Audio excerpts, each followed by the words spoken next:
Audio Jungle. Ассаламу алейкум, урматтуу биздин жалпы көрүүчүлөр. Кийинки сабагыбызды баштайбыз. Андыктан көңүлүңөрдү жакшы болуп, эч нерсеге алаксыбай биз менен бирге болуңуздар.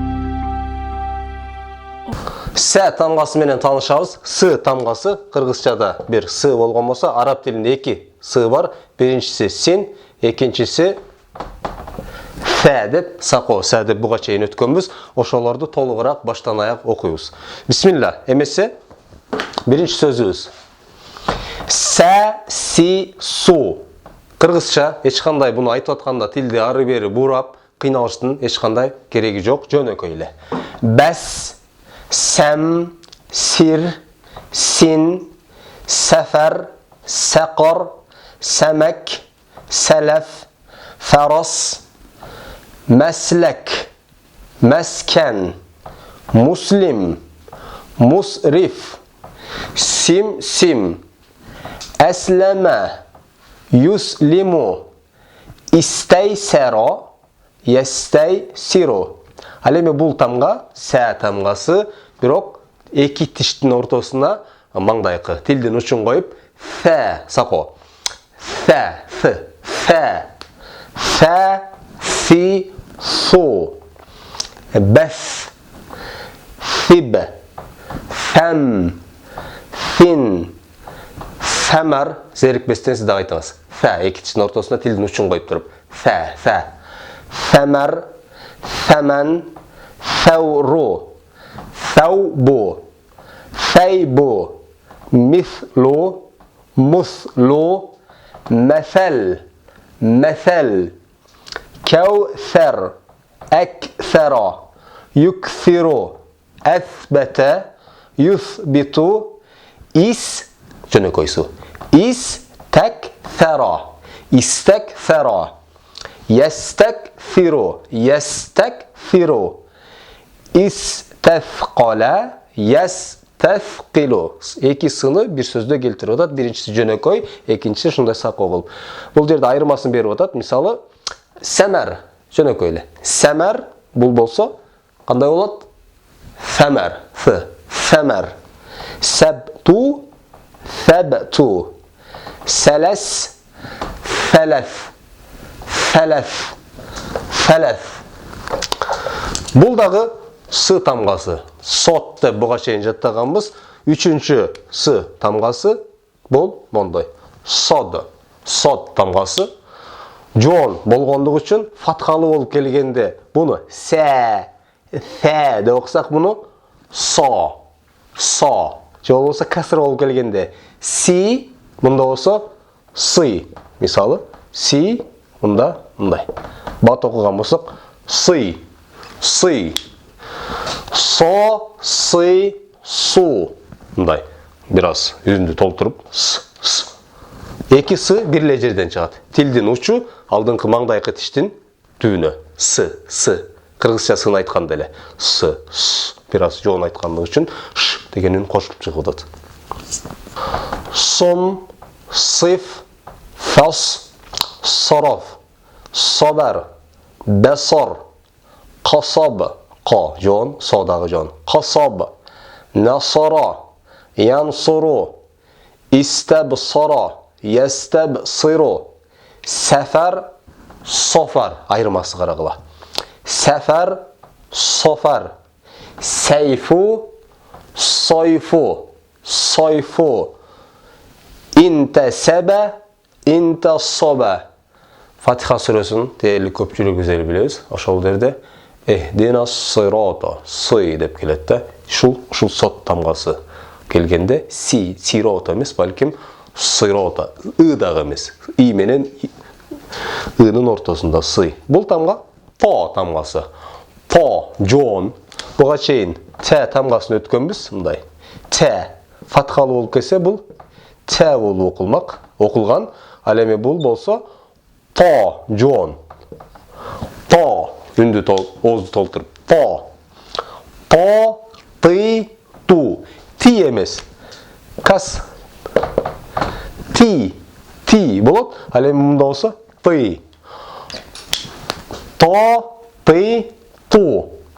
Тол, той, شط بط قط فقط وطن طلب طرف طهر طفل مطر مطر مطلب مسقط موطن موطن تنمس طن مربط اصطبر يصطبر استوطن يستوطن ayırmasını beret iki ta'nın içke ta. Бұл та менен бұл ta'nın ayırması қандай екендігі. Тарaf طرف sabtu sabtu tu mustatir içke mustatir mustatir тыр ты айырмасын түсініп болушыңыздар керек. Бұл жон ішке касра болып келгенде ти, бұл то тамғасы касра болып келгенде ты та болып. Жим тамғасының ешқандай шерігі жоқ, болғаны жалғыз еле ж келгендік үшін бұны оқыш оңайлы. Жа, жи, жу, жам, жар, жаб, жул, жабал, жамал, әжру, фәжру, жауһар, жұмшақы, жауһар, хәжру, хәжру, жаураб, тәжаураб, يتجاورب استجلب يستجلب. Бұл тамға болса х тамғасы қату ха фатхалы болып келгенде а тығышымен келгенде біз бұны әрекетімен келгенде ха деп бәлкім а менен оның ортасында айтқанда ха деген тығыш үні болады бізден ха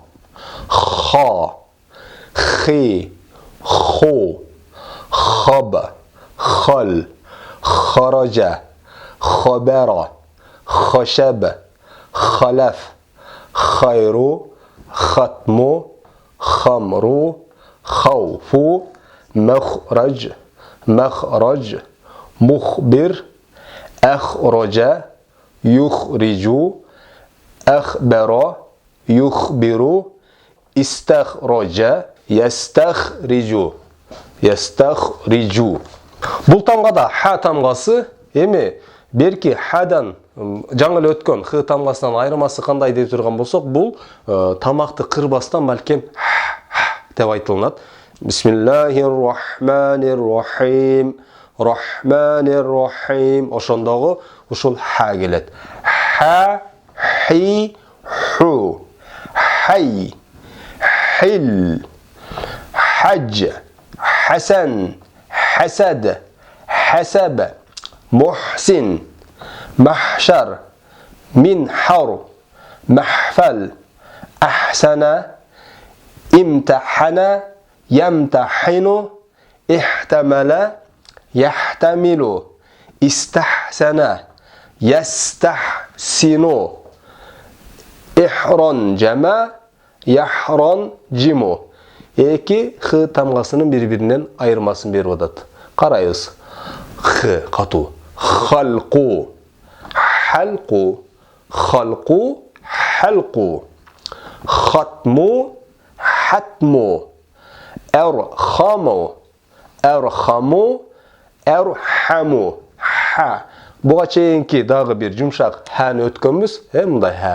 Бұл ха жұмшақ. Ха. Мысалы. Аллаху жұмшақ. Аллаху акбар. Аллаху дегенде айтылынған х жұмшақ. Ешқашан ұшыны, мысалы, жоғырда бұл х қатудағы, бұл ханыдағы Аллаху же Аллаху деп айту қата. Ошон үчүн кыргыз тилинде Аллах деген сөзді жазғанда кейбіріміз Алла деп эле төрт тамға менен жазат, кейбірлер Аллах деп бұл хыны коёт да, кимдир бирлер мондай х коюп жазат. Кыскасы ошон үчүн бир аз көйгөй жаратат да. Араб тилиндеги жумшак хыны бериш кыйын болгондугу үчүн кыргыз тилинде дагы Алла сөзүн жазууда бир аз кейбір китептерде бір-бірінен айырмаланған сөздерді кездештіріп қалғандығының сыры ушунда. Ал эми бұл тамға болсо, көрдүңөр, уже таныдыңар болуш керек. Бұл кайсы тамга? Коюн тамгасы. Коюн тамгасы жоон тамгалардын катарына кирет. жеті тамғаның бірөсі. Ошон үчүн муну га деп эстен, балким га. Га, ги, гу. Гам, габ, гил, гайру, баглу, фаргу, габ, маблаг, магриб, иглиб, игфир, иштагала, яштагилу, истагфара, ястагфиру. Жөнөкөй эле г эч кандай айтууда махражын кыйналып жүдөй турган тамгалардын катарына кирбейт, балким оңой эле айтса болот. Айн тамгасы айтууда көпчүлүк араб тилин үйрөнүп аткан ажамдар, ажам деген эми араб эместер айтууда кыйналабыз.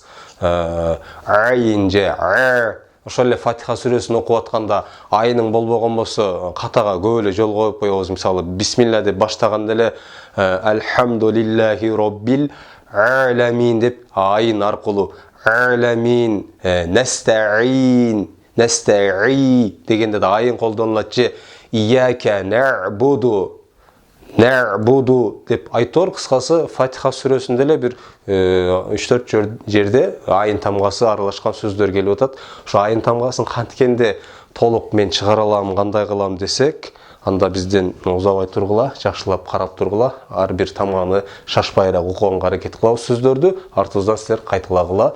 Иншалла, Аллах Таала жардам берген болсо, нар жагы жеңил болот. Уже үйрөнүп алып болушубуз керек. Мисалы сөз башында келип атпайбы? Айын тамган сөз ортосунда жана сөз аягында болупчу. Болуп. Бул а тамгасы жөн эле фугуду мында алиф менен келгенде деп айткан сыяктуу. Буну деп айтабыз, болгону тамактын түпкүрүнөн чыгарабыз.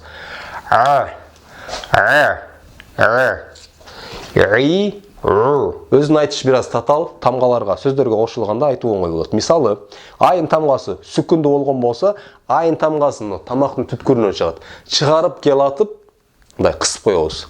Айтылганда бер бүттү. Би айын деген сөз колдонуп жүрбөгүлө. Би айын деп андай болбойт эч качан. Жөн эле. Бер. Ан. Ам. Са. Ма'a. Араб деген сөз бар го, ошол.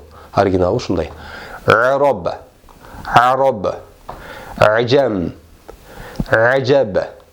Амал. Илму. Өзү и. Илму деген сөз бар, ошо. Ини жөнөкөй айтпастан тамактын түпкүрүнөн. Илму. Умру.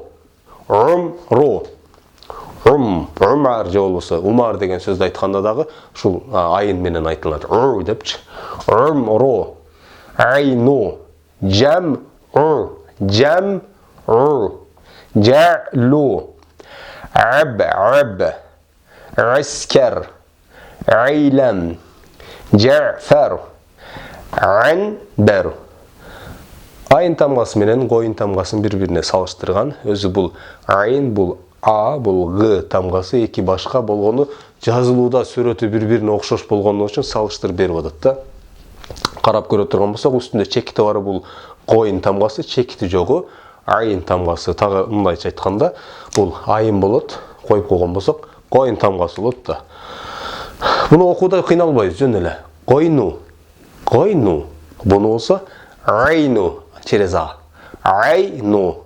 Койну. Айну. Баглу. Бa'лу. Айын ар кандай абалда сүкүндүү болуп сөз ортосунда келеби же сөз аягында келеби, айырмасы жок. Айын тамгасын чыгарып келатып туруп кысып кармап калабыз. Мисалы, ошондой эле бa'лу. Балгу. Мисалы, иншалла сабагыбыздын жүрүшүндө дагы уже узун сөздөр келет, аяттар келет, ошолорду окууда да, окуп атканда дагы айын тамгасын чыгара албай аткандар иншалла ошондо да толук өздөштүрүп алат деген үмүттөбүз. Ал эми бул тамга болсо дал тамгасы, д жеңил эле махражы айтылышы оңой тамгалардан. Ди, ду. Дум, дуб, дуф, рид, зид, тад, дарсу. Дaf'u, dabghu, dalku, dahru, duhnu, Жұмшақ. Дуну, дулдул. Худ-худ. Уштуд. Мулун. Дендене. Юдандину. İ'tedele. Ayın қараңыздар. Сүкінді oldu. İ'tedele. Çıkarıp kelatып. İ'tedele. Ye'tedilu. İsterşede. Yesterşidu. Mustarşid. Mustarşid. Бұл тамға dot тамғасы Құран-ы Кәрімде шол араб тамғаларының арасынан айындан кейінкіле тұрған айтылыш аябай қиын болған махражы шығарыш біраз таталырақ болған тамғалардың қатарына келеді. Көбі бұны мысалы Фатиха сүресінің ең ақырғы аяттарын қарап көре тұрған болсақ, мысалы гайрил мағдуби алейхим валаддалин деген жерде, валаддалинді валаззалин дейді, валаддалин дейді, толық түрделі валаддалин деп ды менен оқығандардағы бар, жоқ емес. Қысқасы қайсы бері тура, қандай қылған турарақ болып қалады дегенде, біз бұл дыны азыр жақшылап оқыған болсақ, шешімді өзіңіз қабыл алып қалса, көрсем мұнда айтылған тура болып тұрбайды депші. Dot тамғасы өзі з тамғасы делінеді, бірақ ең чоң жоон болғаны үшін бұл ұғылғанда д дейлі ұғылып қалады да. Болғаны дә емес, бәлкім до. До. Тілден ұшу, тіштің оң же сол тарағына біраз қаптал құрып. До, ды, бу. Дайфу. Адлу. Дахбу. Дабту. Дa'фу. عرض مضرب مضرب اضرب تضرب اضرب اضرب اضطبر يضطبر استضعف يستضعف تضعف д-ға оқшаш ұғылып атқанның ішінде екі д-нің айырмасын бізге беріп атады. Бұл д. Дәрсу, бұл дорсу. Дорсу. Дәрсу, дорсу. Вад'у, вад'у. Бa'ду, бa'ду, бa'ду, бa'ду. Дерлік бір-біріне оқшаш әлі. Bir аяттарда айтылғанда, кейбір бұлақтарда 90% ды қылып тұрып, қалғаны зы қылып айтасың дейді. Қысқасы, шол дыға ықтау айта берсек тура болған болады, иншалла. Әлеме бұл тамға олса, зәл тамғасы, зә тамғасы. Бұға чейін біз есіңіздерде олса, ры тамғасының жанында тұра, мұндай зә тамғасын өткен бізе. Зә. Бұл жөнөкөйле зә тамғасы. Әлеме бұл деле зәл тамғасы, зәл. Бізге айырмасы бұны айтқанда зә дебей жөнөкөйле зә, мұнда екі тіштің ортасында тілдің үшін қойып зә. Есіңіздерде болған болса, біз бір сы тамғасын өткенбіз, сақо сы депші. Ошаны айтқанда шынты айтқанбыз. Сә деп екі тіштің ортасына тілді қойып. Сә. Ошол сияқты өле бұлдағы зәл. Зәл. Құран-ы Кәрімде көп сөздер келеді. Мысалы, изә, әлләзина, хәзә деген сөздер аябай удама-уда қайталанып келеді. Ошол зәл тамғасының махражын же айтылуысын тура емес айтқан болса, Құран-ы Кәрім оқып атқанда да қата көп болып қалады. Бізденше керек болса, кейбір сөздердің мағынасы да өзгеріп кетіші ықтималы бар. Ошон үчүн аракет кылыңыздар тура айтканга. Зә, зи, зу. Ичке тамга. Зә, зи, зу. Из, муз, хуз, уз, уз. Айын менен. Зуб, зуқ, зәр, мунзу, изну, бәзлу, зикру, зихну, мәзһәб, зәһәлә, язһәлу, бәзәлә, ябзулу, әзһәбә, юзһибу. Екі зының айырмасын беріп атады, қарап көріңіз. Азыр қызы зифру. Тілдің үшін екі тіштің ортасына қойып. Зифру, зифру. Қиыналы қойыз. Зифру. Бәзлу, бәзлу. Әбзәл, әбзәл, әбзәл. Бұл зәл тамғасы oldu. Бұл әме зә тамғасы жөнөкөйлі oldu. Мен ойлам айырмасы болды. Азыр ең ақырқы тамған өтөз алдағы зы тамғасы, жоон зы. 3 зыны бір-біріне салыштырып оқойыз. Ошондо дагы сіздерде толық иншалла түшүнүк пайда болуш керек. Ошо менен биз силер менен тамгаларды толук өтүп бүткөн болобуз. Бул дагы з тамгасы болгондо дагы тоонун шериги ва. Мисалы мунол фәни кантип айтсак, вәлди кантип айтсак, зоны дагы ошол эле айтылган жерден айтабыз. Тагыраак айтканда махражы үчөөнүкү бир жерден, бир орундан чыгат. Ви, ву. Эмне үчүн ви дебесен вы деп ыны аралаштырып айттык десек, анткени жоон тамга болгондо үчүн макулбу, бир тууган. Ви, ву. Вон, вил, вил эмес, вил. Фалв. Сүкүндүү болгондо зыны жоон чыгарып келет, токтотуп коебуз. Фалв. Халв. Алв. Лав. ظفر. نظر. حضر. ظلف. حظل. ظلم. ظلم. ظهر. يمشق. ظهر. أظهر. مظهر. منظر. مظهر. مظلم. ظهر. يظهر. نظر. ينظر. ظلم. يظلم. انتظم. ينتظم. استعظم. Ayın sükundu. İsta'zama. Yesta'zimu. 3 zının bir-birinin кандай айтылууда айырмасы бар экендигин бул жерде дагы берип атат. Байкадыңыздар, буну бир бет толтура з тамгасын берген, анткени ушу з тамгасынын айтылуусу дагы махражы бир аз оорураак болгондо үчүн көбүрөөк бергенге аракет кылган. Зафар, вофар. Айтылууда экөө бир эле жерден айтылып атат. Буну ә менен, буну о менен айтабыз. Зафар, вофар. Хавор, хадор. Хадор. Вохру. Зот тамгасы эң жоон з болгондугу үчүн. Захар, вохару. Эзхару. Эзхара. Элхара. Ә'зәмә. Ә'зама. Эсиңиздерде калды болуш керек. Зә, зәл, ва, андан кийин да.